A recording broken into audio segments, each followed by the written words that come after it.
ये इसका side view है अल्फा हेलिकल स्ट्रक्चर का। लेकिन अगर अल्फा हेलिकल स्ट्रक्चर को अगर ओवरव्यू से देखें, ऊपर से अगर देखें, तो इसमें जो बैकबोन है, this backbone is consist of the carboxyl and the amine group, यानी पेप्टाइड लिंकेज, जो पेप्टाइड बॉन्ड्स बन रहे होते हैं, और जो साइड चेन है they are protruding outward.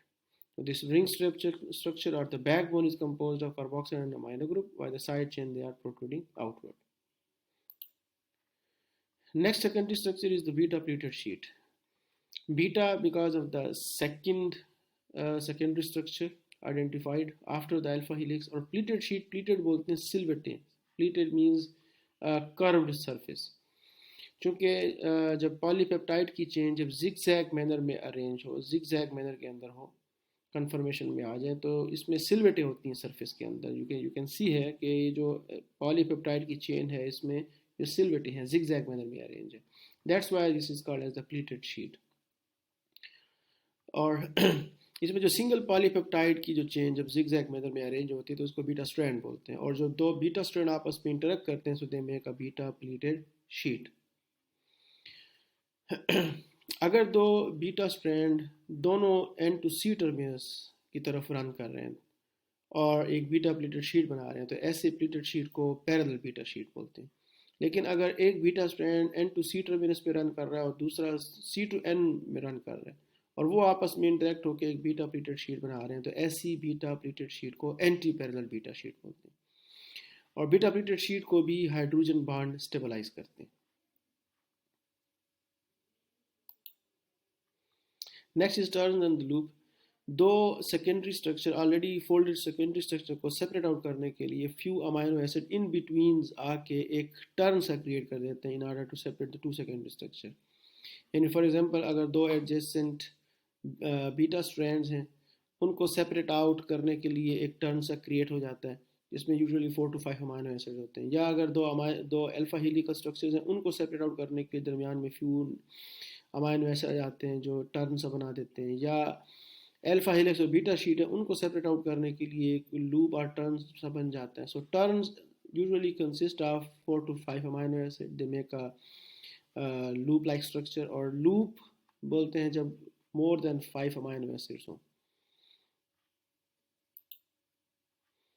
Tertiary and quaternary structure. Tertiary structure जब secondary folded protein स्पेस के अंदर 3 dimensional वे में अरेंज हो जाए and they acquire a shape, a 3 dimensional shape, तो ऐसे स्ट्रक्चर को टर्शियरी स्ट्रक्चर बोलते हैं. सो वो प्रोटीन्स जो सिंगल पॉलीपेप्टाइड चेन पे कंसिस्टेंट हों, उनका last level of folding tertiary structure होता है.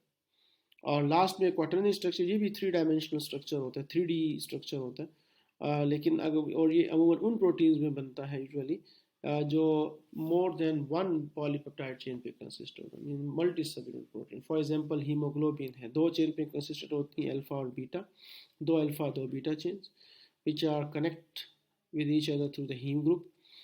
इसमें हर अल्फा चेन इंडिपेंडेंटली फोल्ड होती है, हर बीटा चेन इंडिपेंडेंटली फोल्ड होती है. इनकी फोल्डिंग टर्शियरी स्ट्रक्चर तक जाती है. 3 डायमेंशन में ये पहले इंडिपेंडेंटली फोल्ड होती हैं, फिर ये दोबारा आपस में कनेक्ट हो जाती हैं अगेन. तो उस लास्ट लेवल ऑफ फोल्डिंग को क्वाटरनरी स्ट्रक्चर बोलते हैं. Next is types of the protein. Protein को डिफरेंट बेसिस के ऊपर, डिफरेंट प्रिंसिपल्स के ऊपर क्लासीफाई करते हैं इसको. For example, on the basis of the composition and solubility of the protein, basis of the composition, proteins are either simple protein, conjugated protein, or derived protein. Simple protein, if the protein is purely consist of the amino acid, purely amino acid पे consisted हो तो उनको simple proteins बोलते हैं. और conjugate protein name से obvious है, which is composed of protein and non-protein particles. For example, nucleoprotein जिसमें न्यूक्लिक एसिड प्रोटीन्स हों, ग्लाइकोप्रोटीन जिसमें कार्बोहाइड्रेट प्रोटीन्स हों, क्रोमोप्रोटीन्स, फास्फोप्रोटीन्स, मेटैलोप्रोटीन्स, लिपोप्रोटीन्स. तो जितनी भी टाइप्स हैं ये इसमें प्रोटीन और नॉन प्रोटीन पार्टिकल्स हैं. तो ऐसी प्रोटीन जिनमें proteins plus non protein particles हों उनको कॉन्जुगेटेड प्रोटीन्स बोलते हैं. Derive proteins they are basically the partially hydrolysed product of either the conjugated protein or simple protein. यानी ये इससे डिराइव्ड होते हैं, इससे अखज़ शुदा होते हैं, या कॉन्जुगेटेड से या सिंपल प्रोटीन से. Next is on the basis of nutritional value. Nutritional value की बेस के ऊपर दो मेजर क्लासेस बनती हैं, complete proteins and incomplete proteins. Complete proteins ऐसी प्रोटीन जिनमें तमाम अमाइनो एसिड्स प्रेजेंट हों, उसमें एसेंशियल भी, तमाम एसेंशियल अमाइनो एसिड भी प्रेजेंट हों और तमाम नॉन एसेंशियल भी प्रेजेंट हों। और इनकम्प्लीट प्रोटीन्स ऐसी प्रोटीन्स जिनमें कुछ amino acid essential amino acid missing हो, कुछ नॉन एसेंशियल मिसिंग हो, यानी ये किसी भी रेस्पेक्ट में कंप्लीट प्रोटीन्स ना हो, या इनमें एसेंशियल मिसिंग हो या नॉन एसेंशियल मिसिंग हो या दोनों में से कुछ मिसिंग हो। तो ऐसी प्रोटीन जिनमें कुछ अमाइनो एसिड मिसिंग हो, वो कंप्लीट एक डाइट ना हो, तो उसको इनकम्प्लीट प्रोटीन। और ऐसी प्रोटीन जो कंप्लीट डाइट हो जिसमें तमाम amino acid including essential non essential तमाम प्रेजेंट हो, उसको कंप्लीट प्रोटीन बोलते हैं। On the basis of shape and size, अगर पॉलीपेप्टाइड की चेन 3 डायमेंशनल वे में यूँ अरेंज हो जाए कि protein molecules look like in a length wise manner, लंबाई के रूप में नज़र आए, थ्रेड लाइक नज़र आए, तो ऐसी प्रोटीन को फाइब्रस प्रोटीन बोलते हैं। लेकिन अगर फॉर एग्जांपल पॉलीपेप्टाइड की चेन 3 डायमेंशनल वे में यूँ अरेंज हो जाए कि द प्रोटीन शेप यूँ बॉल टाइप हो, सर्कुलर फॉर्म में हो या कलम टाइप हो, तो ऐसी प्रोटीन को ग्लोब्यूलर प्रोटीन बोलते हैं। फाइब्रस प्रोटीन की एग्जांपल मसल्स की जो प्रोटीन होती है, मायोसिन, एक्टिन, ये फाइब्रस प्रोटीन्स हैं। कोलेजन की प्रोटीन फाइब्रस प्रोटीन होती हैं because when they arrange in a 3 dimensional way, they look like a fiber or thread. They are arranged in a lengthwise manner. और globular protein की example haemoglobin की है कि जब अल्फा और बीटा चेन आपस में कनेक्ट होती हैं, so they make a circular और बॉल टाइप और क्लम्प लाइक शेप। तो based on the shape fibrous protein अगर लंबाई के रूप में है, ग्लोबुलर प्रोटीन अगर सर्कुलर और बॉल टाइप स्ट्रक्चर में है। Next is on the basis of the function. Function की बेस के ऊपर डिफरेंट क्लासेस हैं प्रोटीन की। स्ट्रक्चरल प्रोटीन्स हैं, फॉर एग्जांपल मेम्ब्रेन प्रोटीन्स हैं, catalytic protein for example enzymes हैं, हार्मोनल प्रोटीन्स हैं, defence protein for example immunoglobulins हैं। तो और ये different proteins on the basis of their function, her protein की डिफरेंट क्लास और ये उनके examples. Based on the nutritional value of complete versus incomplete proteins, generally animal derived proteins complete protein considered होते हैं because they contain all the amino acids including essential and non-essential. For example, meat है, poultry है, dairy products हैं, eggs हैं, fish हैं, ये animal derived proteins हैं and they are complete proteins. Incomplete proteins, usually plant derived proteins, they are incomplete. Incomplete इसलिए because they lack either the essential amino acid or non-essential amino acid or both. For example, vegetables हैं, grains हैं, legumes हैं, nuts हैं, seeds हैं। एक third category है complementary proteins. Complementary protein usually बनती हैं by combining two different types of protein sources. Different protein sources को कंबाइन करके, और वो प्रोटीन सोर्स जो इनकम्प्लीट हो in respect of the essential non essential amino acids, उनको कंबाइन करके कॉम्प्लीमेंट्री प्रोटीन बन देंगे। फॉर एग्जांपल वेजिटेबल्स हैं, इनमें कुछ अमाइनो एसिड्स जो मिसिंग होंगे वो अमाइनो एसिड ग्रेन्स में होंगे, लेकिन ग्रेन्स में जो अमाइनो एसिड मिसिंग होंगे वो वेजिटेबल्स के अंदर होंगे। लेकिन अगर इनको कंबाइन कर लेंगे तो nutritionally it will considered be as a complete diet because the vegetable will complement the grain and the grain will complement the vegetable. So a mixture of different protein source is called as the complementary protein because they complement the nutritional value of each other. Protein separation and purification, different techniques use होती हैं for protein isolation and its purification or separation. These are the list of all those chemical experimental methods. Column chromatography, size exclusion chromatography, में size की base के ऊपर protein को separate out करते हैं। Ion exchange chromatography, इसमें charge की base के ऊपर सेपरेट करते हैं। एफिनिटी क्रोमेटोग्राफी, इसमें इंटरेक्शन की बेस के ऊपर सेपरेट आउट करते हैं कि फॉर एग्जांपल इम्यूनोग्लोबुलिन यानी एंटीबॉडीज़ की एंटीजन के साथ इंटरेक्शन होती हैं, तो अगर एंटीबॉडीज़ को आइसोलेट करना है तो कॉलम के बेड के साथ एंटीजन्स को कोट कर देते हैं, और जब सोल्यूशन पास ऑन करते हैं तो वो स्पेसिफिक एंटीबॉडीज़ अपने एंटीजन के साथ अटैच हो जाती हैं, बाकी नॉन स्पेसिफिक इल्यूट हो जाती हैं।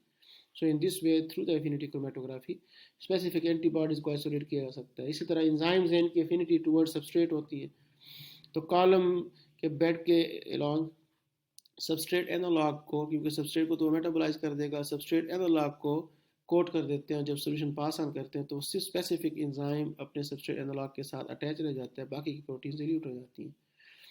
इसी तरह HPLC है, SDS पेज है, sodium do decile polyacrylamide gel electrophoresis. इसमें साइज की बेस के ऊपर सेपरेशन होती हैं। और 2D जेल इलेक्ट्रोफोरेसिस, इसको 2 डायमेंशनल जेल इलेक्ट्रोफोरेसिस भी बोलते हैं। इसमें एक मरतबा जेल को सैंपल को रन करते हैं on the basis of their iso electric point, और फिर उसके बाद इसको जिसको हम आइसो इलेक्ट्रिक फोकसिंग भी बोलते हैं, और दूसरी मरतबा इसको सेकंड डायमेंशन में इसको रन करते हैं on the basis of the size. तो एक मरतबा on the basis of the charge यानी आइसो इलेक्ट्रिक पॉइंट, और फिर on the basis of the size, that's why this is called as the 2D gel electrophoresis. और last में है protein digestion and absorption के डाइजेस्टिव सिस्टम में protein कहाँ कहाँ डाइजेस्ट होती हैं और इनको कौन से एंजाइम्स सीक्रेट करते हैं और ये एंजाइम्स कौन सीक्रेट करता है। So initially along the length of the digestive tract सबसे पहले प्रोटीन्स इनिशियली डाइजेस्ट होती हैं स्टोमक के अंदर। स्टोमक की जो सेल लाइंस हैं, पेराइटल सेल्स सीक्रेट करते हैं HCl, और चीफ सेल सीक्रेट करते हैं pepsinogen. Pepsinogen is an inactive form of the pepsin, जिसको हम जाइमोजन भी बोलते हैं। तो स्टोमक की ये दो different cell line different chemical secrete करते हैं, एक HCl है और एक एंजाइम है, प्रोटीन बेस्ड एंजाइम पेप्सिनोजन। इसमें HCl पेप्सिनोजन को एक्टिवेट करके पेप्सिन में कन्वर्ट करता है। तो पेप्सिनोजन जब पेप्सिन में कन्वर्ट होता है तो pepsin then it breaks down the polypeptide chain into a smaller fragment of the peptide, और जनरली जो क्लीवेज होता है पेप्सिन का, that is towards the aromatic amino acid and acidic amino acid. Preferably acidic और aromatic amino acid यानी phenylalanine है, tyrosine है, यानी वो अमाइनो एसिड जिनमें बेंजीन रिंग हो, वहाँ पे ये कट प्रोड्यूस करते हैं। Then the food particle when it comes into the small intestine में कुछ पेंक्रियाटिक एंजाइम्स होते हैं और कुछ इंटेस्टाइन खुद सीक्रेट करता है। पेंक्रियाटिक एंजाइम में ट्रिप्सिनोजन है, काइमोट्रिप्सिन है एंड प्रोइलास्टेज है। ये तीन categories they are regarded as the endopeptidase. Why? Because they break the internal peptide bond. Endopeptidase internal peptide bond को ये ब्रेक डाउन करते हैं, और ये तीनों के तीनों एंजाइम जाइमोजन की फॉर्म में होते हैं, यानी ट्रेप्सिनोजन की फॉर्म में, काइमोट्रेप्सिनोजन की फॉर्म में, प्रोइलास्टेज की फॉर्म में, और जिसमें ट्रेप्सिनोजन को इंटरोपेप्टाइडेज एक्टिवेट करके ट्रेप्सिन में कन्वर्ट करता है।